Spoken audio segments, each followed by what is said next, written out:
Welcome to Keep Hustling, where we are going past the why to get to the how. I'm your host, the always hustling Aaron Gordon, aka NY Risk Advisor, aka Mr. Keep Hustling. And in this podcast, we will be diving deep into the professional and personal successes of our guests to find out how they hustled through the most difficult times in their life and their development to achieve the success they've gotten to today. So buckle up for what hopes to be an amazing ride. And of course, now and always, keep hustling. Welcome to Keep Hustling with my good friend, Wessly Anderson. Thanks for being here, Wes. Thanks for having me. It's a dream come true to, where are you located now? Utah, Puerto Rico? Where are you at right now? So right now I am currently sitting in Utah, and in a couple days I get on a plane for Philippines. And then from Philippines, I will be back home on the island in Puerto Rico. Gosh, sometimes I want to live vicariously through you, not just because of your incredible beard. How many times have I invited you to Puerto Rico? It's true. You just got to show up. On my list. It's on my list. It's higher on the list than a lot of other things. Is really getting to dive deep with you in Puerto Rico. And one of the reasons that I'm happy that you're on the podcast, and one of the reasons that we're doing this podcast, is because I know what would come out of a trip like that, or as comes out of our times together, as an inspiration for each other's hustle. So in order to get into that, let me ask you, what do we need to know about the upbringing, the journey, the hustle that led to this moment that put Wes Anderson into the chair that he's sitting in right now? I would say, one of the things that led me here was it was instilled in me that my parents didn't have as much concern about the times that I fell down in life, but they were really watching closely at how quickly I got up. And what that made of me and helped me to be where I'm at today is a very gritty individual.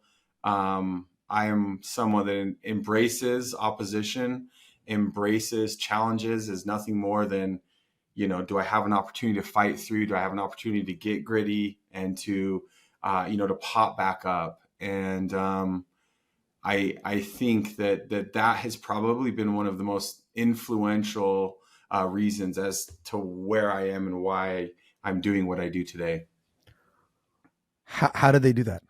How did they instill that in you? So, and I don't, we can get extreme here, and I'm fine. My dad was really, really, hard on me, and that's fine. I'm okay saying that. He was hard on me, and he expected a lot of me.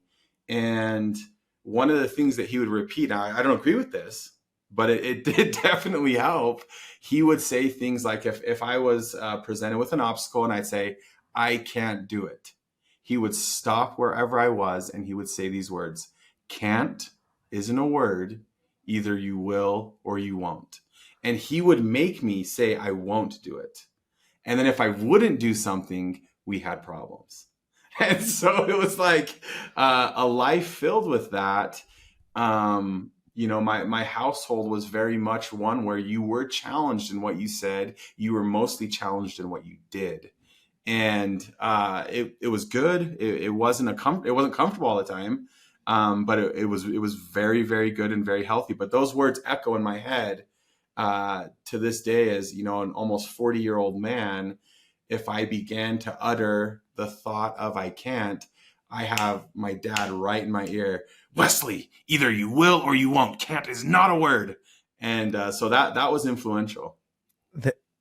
It's interesting that you say that, because I'm watching you talk about that, and you're just grinning and smiling from ear to ear. So it's interesting because you said, obviously we can talk about agreeing or disagreeing with that mode of parenting, but your immediate reaction to a question of what put you to where you are today, and anyone who knows you knows that you are a joyful, jovial, energetic, smiley, happy person.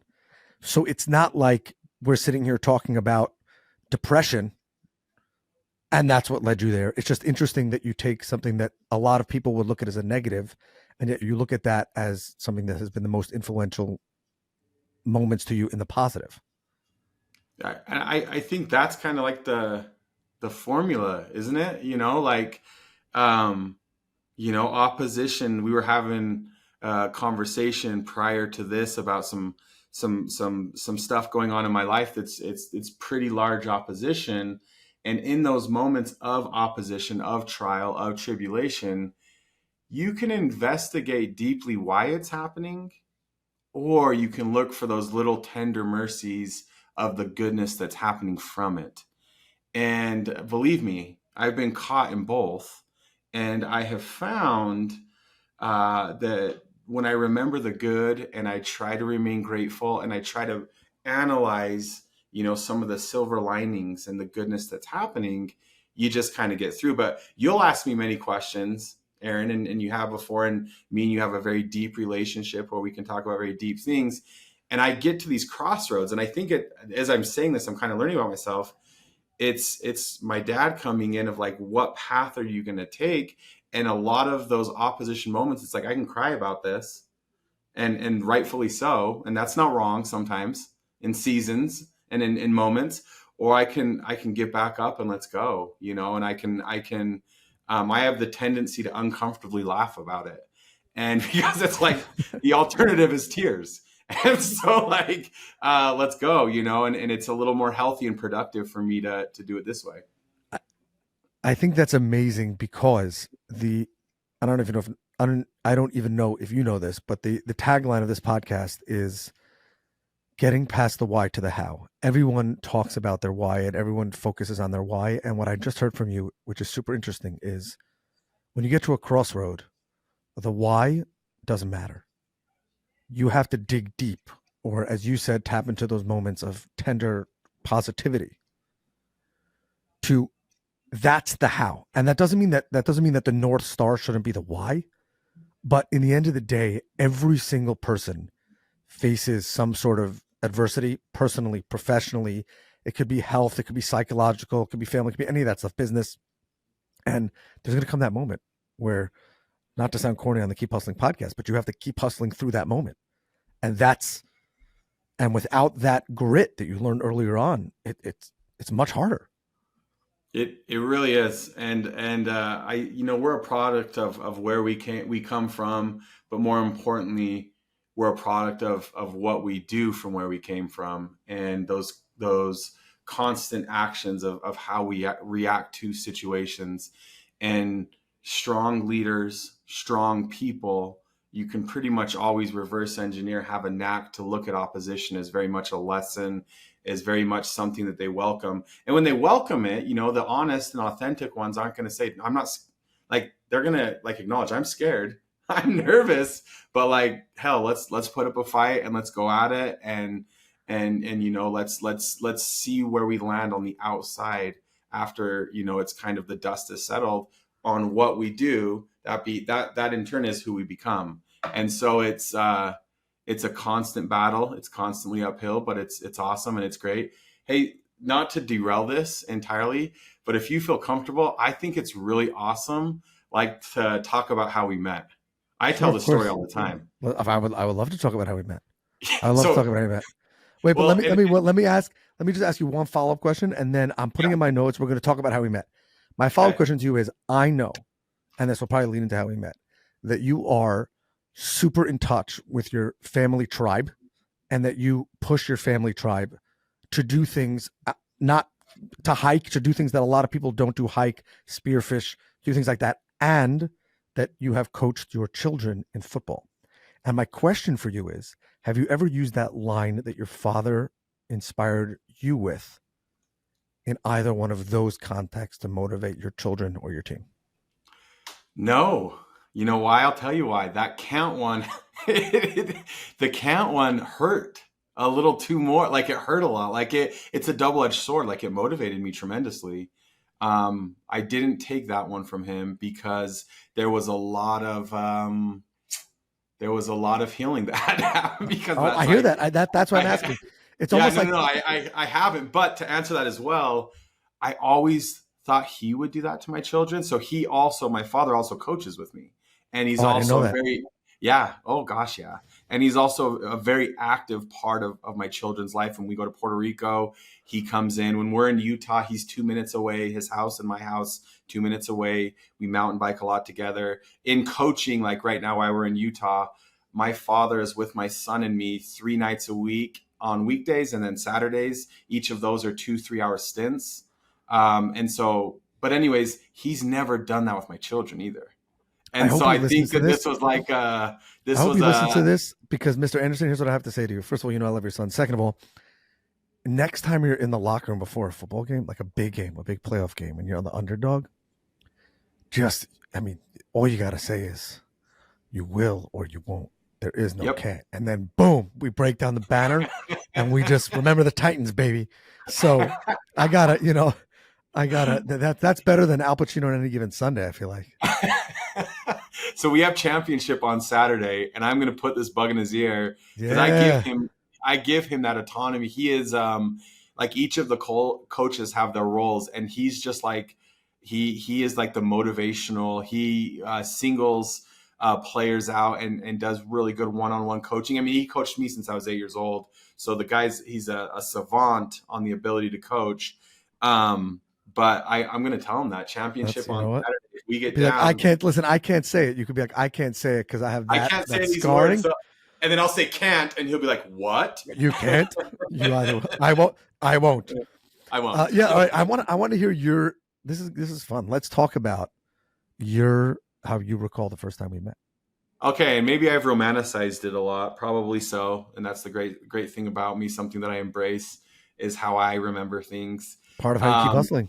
That's how you keep yeah, hustling. Is so kind of I'll share how I remember it, and you can go in and fill in the details and correct and fact check it. Um, I had always admired, your posts on social media. I'd always admired the man that you were. We had never had much engagement. And I think we were in Connecticut. Is that the Connecticut. state we were in? Yep. We were in Yep, we were Connecticut. in Connecticut. I was late to dinner. And yep. Well, no, it's different. I remember we went with a group to the bar Correct. after. This was So after like dinner. So I was late to yeah, dinner. after dinner. Exactly. Okay, you're right. After dinner. And I saw you were getting a little squirmish with like something you wanted to ask of me. And like in those moments of vulnerability and authenticity, that's like when connection happens. So I was like, well, what do you want to say? And you said, I got to tell you, and I'm sure you worded it with wonderful manners and really, really good, but you said like, I've heard that you're anti-Semitic. And like, I remember in that moment, like, first off, you're using a word I don't know. So like, I remember like, where's my phone? I got to Google this word. But I had kind of remembered from a Seinfeld episode, the anti-dentite connected to like anti-Semitism. And I'm like, oh my gosh, I think he's saying I hate Jewish people. And I just remember like my heart sunk. And, and so I was like, shoot, dude, this is crazy. And I remember thinking in my head, like, I'm just like checking, like, I don't think I do. I mean, you're like the second Jewish person I'm really getting to know. I don't have this abundance of Jewish people that I've met. I don't think I hate you. I actually think I really love you. And then I remember in that moment, my brain thought, who do you hate? And then I was like, I think I am a little racist towards terrorism. Like, I don't like Al Qaeda. And like, I remember, like, I was like, I think that's all I hate. I'm like, outside of that, I'm actually pretty loving. Like, I really love people. And, but it was cool. And I thought about that and I reflect on that often because you had a choice to either just believe what you'd heard and then we couldn't have cultivated a relationship. But it was awesome. And I really respected that you went at it like head on. I always have loved that. Okay, so this is going to make hopefully for really good podcasting, radio, and video because my recollection is completely different. Let's hear it. So, but I will say that, and I just want to be very, very, very clear. Nobody on planet Earth should think that Wes Anderson could hate anybody. Maybe Except for terrorism. except for terrorists, Terrorists. Terrorists and terrorism. let alone Jewish people. And I'm going to get to that at the end, but I just want to be clear before I begin. What I remember happening, and there's one very important caveat here, and that is because I am an practicing Orthodox Jew. I don't eat in a lot of the restaurants when there's group dinners, And so a very important part of this story is that we had been at dinner where all I could do was consume Diet Coke and alcohol. And then we were at a bar where all I was consuming was Diet Coke and alcohol, and that's important with no mixers. So that's a great important part of this story, because what I remember happening was we got into a conversation. You said something like, "You're the second Jew I've ever met," or something like that, and then I Yeah. believe you said, "I think someone once called me anti-Semitic." Yes, because there was someone that was sending a text that I Right, was anti-Semitic. I and kept having to double. you said, "I don't even know what that is." And then we got into a conversation about anti-Semitism, by the way, very timely here. And what I think is amazing about that, about our relationship was, and I'm gonna challenge you on this because you didn't finish the story. The end of the story is it was either 2 or 3 hours that we spent talking that night. And I think we both left, and please feel free to correct me if I'm wrong. We both left that conversation inspired Uplifted. and uplifted. And I remember saying to my wife when I spoke to her that night, I just met the craziest, nicest Mormon dude ever. And like something like, oh gosh, he's doing the drinking thing again. Like, where he doesn't, like, I can just imagine her thinking like, here's Aaron, like, hanging out together. But what I think is super interesting about how our relationship was cultivated, and from there, probably one of the deepest relationships I've developed over the last number of years. And what I mean deep is not speaking the most, not executing the most business wise, although we do some business together. It's that real core connection is you probably had your guard up a little bit, being like, someone said that I didn't like Jews, and I don't really know how to talk to this Jewish guy because I don't want it to come off that way. And I immediately was like, who's this psychopath who the first thing out of his mouth is, "Hey, Aaron, I see you're a Jew. By the way, people think I'm an anti-Semite." Like, not the way you would lead on a first date.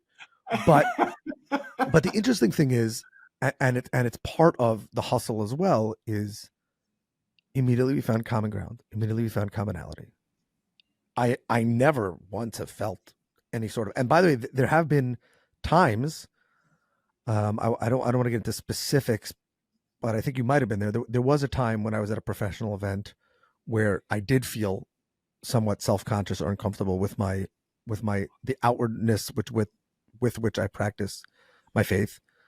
But what's amazing is we can probably agree that our religions and our beliefs are somewhat divergent. But in the end of the day, our core principles are the same, our North Stars are the same, our guiding lights are the same.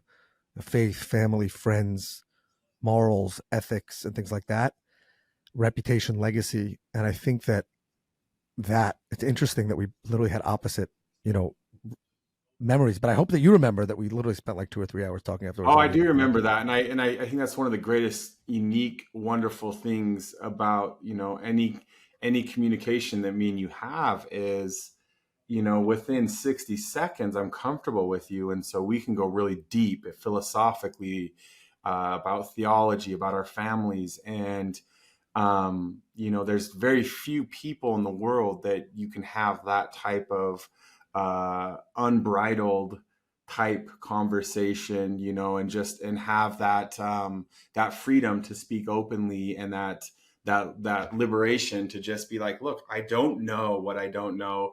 I want to learn. And I think at the core of who me and you are is that desire to serve, to learn. And so it's really easy in a world that would have us at opposite ends. It's really easy to connect and just have such a beautiful, wonderful relationship because, like, uh, if there are differences in religion, um, it's founded on such a love, for the betterment of mankind, of other people, of each other, and I, it's I not actually contentious. I actually want to pivot back to something that I actually vividly remember from that conversation. And again, if I'm wrong, please correct me. But I remember feeling so inspired by something that you said. And you said at the towards the end of the conversation, or the I guess it was the middle, because it just went on forever, because we literally just like were hanging out forever. It was like we we are, you said, I want to serve others. And when I meet someone, I try to figure out how I can serve them. And therefore we can both get ahead. And so we were talking about things that we might be able to do together. And I remember thinking that there was this level of comfort knowing that whatever it was, the roads were leading together. And that inspired me greatly and my hustle greatly. And, I'm grateful for that. No, So I love it, man. You are throughout this podcast, gonna maintain the why, talk about, the how. I have lived a life with the who. And so like, the evolution that is business and life that's happened to me recently is like, I'm no longer worrying about what I'm doing. Like there's just so many opportunities and things happening in life that, just blessed beyond measure. I'm really having a strong focus on the who. And, it's comforting in the industry to have people like you to know that, there's more of that I can work, I can collaborate with. Um, but, the truth of, and I think we discussed a little bit of this, trying to serve others and trying to make that the forefront of what I do and who I am. When I'm honest with myself, that's oftentimes coming from a place of pain and trial that I may be internally going, that like the only relief that is had is like when I'm lost in the service of someone else. And so like, I know that the purity would be if it was love, and sometimes it is love and sometimes it evolves to love, but fundamentally it's like, dude, I've got a bag of problems over here. Like if I could just work and help Aaron out for a sec, like I'm going to put those, they're going to sit in the back for a second and I'm going to go all in right here. And I remember talking, a little bit about that. And, but then it evolves to love. And it's just like, I love being with this person. I love seeing them succeed. 100%. So I want to talk, you said something there where you mentioned that your view of profession and things have pivoted a little bit into how you kind of operate or see things or do things. So what would you say has been the most pivotal, influential moment in your career, and how has that changed your trajectory? It's right in line with this conversation. The pivotal moment was when I started to embrace, um, instead of trying to find gains for the entirety of myself, that the focal point of my business conversation was the betterment of the person on the Zoom or the person sitting across the table. Like when I had that focus and I was truthful and authentic with myself, the other stuff came together. But interestingly enough, the most liberating thing is that if it didn't, I was still in a good headspace. And so, even taking it even a much greater layer deeper, an exercise that is painful that I adopt that has been pivotal is in every single interaction. And I'm telling you, it's everything. It's from the guy taking my ticket if I go to a Utah Jazz game to a coworker, to my wife, to my children. Every single interaction, I try to make it a goal to give someone something. More often than not, it is a close my eyes and a prayer for them. But that exercise is so exhausting, but it helps me maintain a good cadence and flow of service and of that moment, that pivotal moment where I was like, listen, if I can give everything that I have, to other people, um, it will all work out. And if it doesn't work out, I'm gonna be okay. What forced you to make that pivot? Um, Maybe because of other businesses. I've built a lot of businesses in my life, and other ones where it was about me. They just about me and the betterment of me, whether it's a title or whether it's monetary. Those never worked. There was a lot of failure to be had there, and so I think the pivotal moment was like, this isn't working, man. Like, Was it figure was something it that out. that wasn't working, or when you tried the more uh, positive or group oriented or service of others model, it worked and it felt better. So therefore, you were like, "That's what I want to tap into." Yeah, and it was Because both. even when the other way works, you're kind of like, it works and you cash the check, but you're like, as opposed to this way when it works, it's like you have that inside. It kind of like warms you up. It works because you have relationships like I have with you, and you have individuals that you can go from 0 to 60, at depth of like I will authentically communicate with you because I have that trust with you that you want to see me do well. And that is the same thing that I have for you. And unapologetically, I want to see you do well. And that only comes from a foundation of serving the other party, like to the actions, to if I'm with you, like it sounds so stupid, trivial, cliche, whatever people want to call it. I like to open your door, like I'll fight you for that, man. Like, and like, it's who I am. I want to do that. And, um, it just it breeds a collection of awesome people in your life that like it's a great synergy. Both parties want that. You can not answer this, but I think you will, and I'm going to press you on it. What about when that doesn't work? What about when it blows up in your face? Because there's no way that it hasn't blown up on your face. It I get it breaks me. It So, but yet you and still keep trying it. yeah, well, and that's the hard part. But I do have, I have with my wife is the one that I do it with. I have these moments, and it's like almost like you're hanging, and you just want to let go because I'm like, I love so deeply. I trust, so aggressively. So, yes, it happens a lot. And it's always the ones that you go the deepest with that it hurts the most. Um, but I have to, like, to try to connect the other stuff that we were communicating about. I can engulf myself on the trial. I can engulf myself on the whys, the whats, and the pain that I'm feeling, or I can dissect the goodness that came from it. And I try not to let it harden me, and I try not to let it. Um, I mean, how do you um, not become cynical? I do, and I fight it. So I do. I have, How and do you I fight say, it? This is the hustle. uh, This is the hustle. How do I you fight it? how do I fight it is gratitude and focus on positivity. Gratitude's the greatest fighter of it.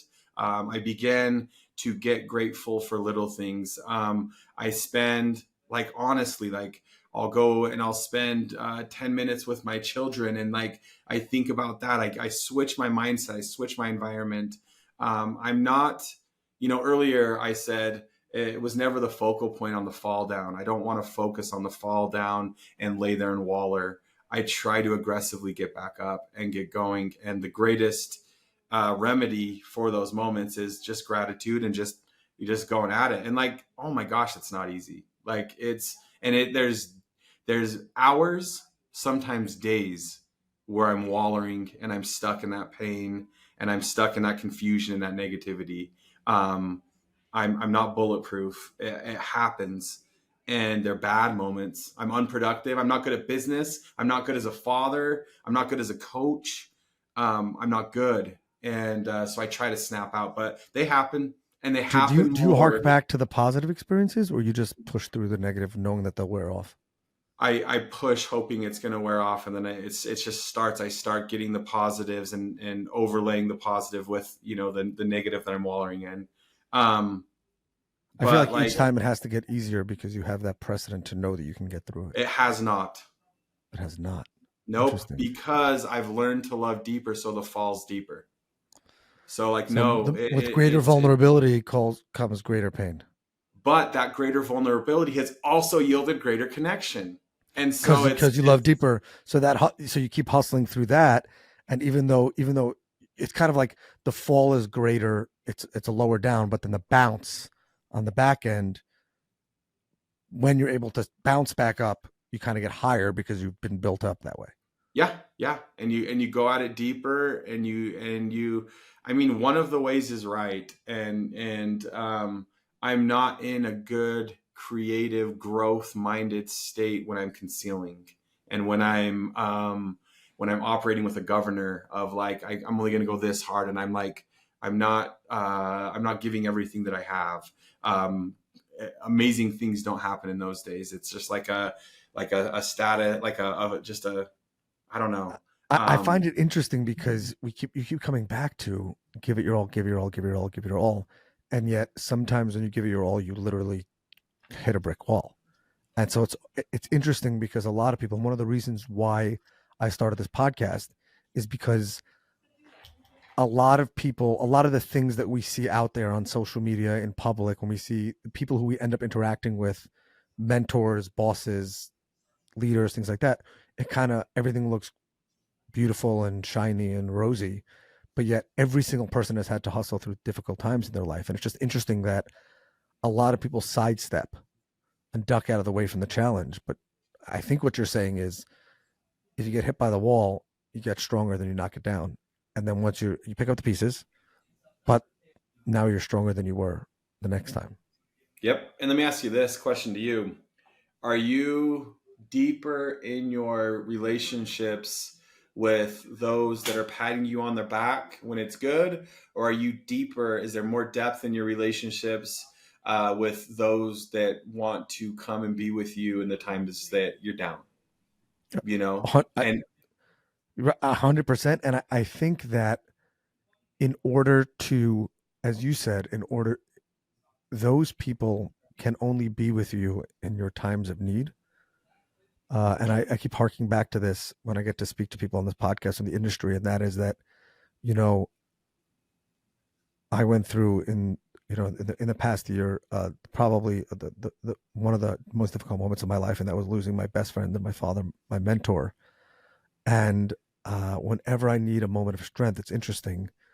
You would think that I would go to a moment of like, oh, my biggest sale or this moment or that. But I go back and I read the texts and listen to the voicemails and the voice notes that I got from the people who I feel closest to in that time of need. And that is really what inspires me to get back up. It's not like, oh, life is going to be dreamy again. But back to your question, the only way you get to have those connections is if you're willing to be vulnerable. So it's kind of a catch 22 because the only way that those people will know when you're really down and be able to pick you up, or even more than pick you up, dig with you, is if you're vulnerable. But yet when a person is vulnerable, that opens themselves up to be hurt, disappointed, etc., etc. So it's almost like you have to weigh the two. And I what I'm getting from you and your hustle is the risk is worth the reward, because those moments of sincere depth lead to the greatest moments of success and triumph.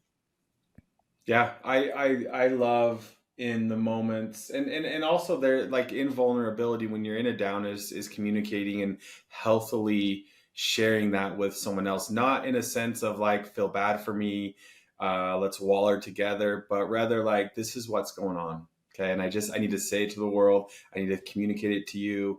What a blessing and awesomeness that it is that people have that trust, you know, to bring that kind of stuff to you. And sometimes in those moments, dude, it's just like I just need to say it. I need to let it go. I don't actually want you to come fight with me. I don't actually, you know, need a solution. I just need to say it, and I need that person or that relationship that I can go to and say it. And yeah, a lot of awesome moments can be had when you look around in the trials and the tribulations. Do you ever wish you didn't have that light bulb moment and you could just go back to like middle the middle road where the highs are a little less high and the lows are a little bit less low? I think about that, yeah. But I don't wish I'd go back. But I do think about things could be easier um, if I wouldn't have, and I often do think all as well, if I don't continue um, to embrace those challenges, to get vulnerable with people, I do think I could have a more easy life. Um, because you're putting yourself out there, man. And it But let me say undoubtedly, this. But let me say this: when the moments of challenge come, and they will come, we all know, then you're less likely to have the people who will be in the trenches with you if you're not vulnerable. So maybe all the risk is worth it for just that moment where they literally pick you up and say, "I'm with you," not pushing you through the wall, but literally saying, "We're going to kick this wall down together." And is that not the greatest inspiration for hustle? yes. Well, and one thing I'd share with you, I'm going to butcher it, but I read something a while ago that said something to the effect of like, where a man looks, and you could probably put who, where and who a man looks in a time of reprieve will often dictate who they become. And so it's easier. The path is less resistant in a time where you need reprieve or things are bad, to look and like, go to the bottle. That's easy. You just put a little liquid in your mouth, gargle it, let it shoot down, and then see what happens after. Or, by the way, Um, not get up, not keep hustling, just wallow in your own sorrow in just your bed. waller, yeah, like that, not do anything, which is a great action. That's actually a very damning thing, is to do Right. nothing. Um, but you get those people, and I think, I believe that the two most effective mechanisms, or the two most effective things one can do, or that I found that I do, is gratitude and service. And like, those suck, because that's the least time you either want to get on your knees and pray, or that's the least time that you want to go and serve someone, because why would I serve someone else? I'm hurt, I'm a victim. You know what I'm saying? But like the lesson that I got is, when I was in Florida, and I was living there for my church mission. For the 2 years that I was there, I witnessed people lose their entire house in hurricanes. And like, as a 19-year-old young man, I could see the people that snapped out of it the quickest. They lost everything, but yet they were locked with me side by side, taking trees off someone else's house. Okay. And when I worked with them, it was like, we worked side by side. And I'm like thinking in my head, dude, you just freaking lost everything. You lost all your pictures. You lost all your memories. You lost your home. Like, what are you doing out here? And then the inverse of that, I could see as a 19-year-old, the person that, they got a little hole in their roof, and, their CD collection or their record collection went out, and they were like devastated all day, helping no one. And I would 100%. just be like, come on, man. Like, this person lost everything, and they're just working like a horse out there side by side. And they're okay. And they're at that moment where it's like, I'm either going to smile or I'm going to cry, but I'm going to keep smiling and keep working. And it's just a contrasting thing when you hit those moments. 100%. I don't know if that was it, but we have a closing tradition on this podcast that we ask our guests what their current top of mind or lifetime favorite inspirational and motivational quote is. Was that yours, or is there another one? No, that's mine. I think that's good in mine. I think that, as long as we're looking to try to find silver linings and good in the rough times, and as long as we're okay that we're gritty and we're fighting back, and um, I think we're gonna be okay. I think things are gonna be good. I was once in a doctor's office, and he was not particularly religious. Uh, he was Jewish, but not particularly religious. And there was a stone on the desk in the exam room, and it said in Hebrew, "Hechan sheyesh chayim tamid yesh tikva," which means wherever you can find life, there's always hope. And what I've learned from you is that there's always hope. There's always hope in the hustle, in building relationship, in building a better future, in developing that tribe, and hustling through everything. So really, thank you for being here, and thank you for the inspiration. And I appreciate you, and thank you for the friendship. Yeah, thank you for having me. I really appreciate it. This has been Keep Hustling with our guest, Wes Anderson. Remember, do well by doing good, and of course, and always, keep hustling. All right, hustlers, that brings us to the end of another fantastic episode. Thank you for listening. Be sure to subscribe to our podcast so you never miss an episode. If you have any suggestions, comments, or even just want to say hello, please feel free to reach out to us on all social media platforms. We are Keep Hustling Pod. Until next time, stay curious, stay hungry, and keep hustling.